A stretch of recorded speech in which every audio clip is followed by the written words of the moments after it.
早晨，早晨，太太，早晨先生，我叫 Siti Arafatul Famia。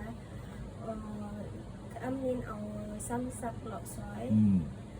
我有一個小朋友。你一個小朋友，係男仔定女仔啊？男仔。幾多歲？6歲。你之前喺邊度做過嘢？以前我台灣3年，跟住咧係學香港4年。4年。OK。台灣3年照顧啲咩人？我照顧婆婆。健唔健康？健康。咁使唔使煮餸？食。OK。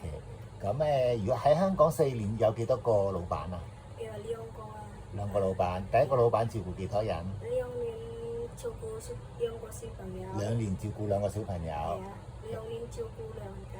OK，OK，咁你而家個僱主咧做咗幾耐？照顧幾多人？1年半。照顧小朋友。點解唔做嘅？我老闆話菲律賓姐姐。你揾菲律賓姐姐。係。OK，咁你識煮啲咩中國餸啊？煎蛋、煎魚，豬紅燒肉。紅燒肉。OK，咁你自己要不要去菜場買菜的？要的，對不對？要。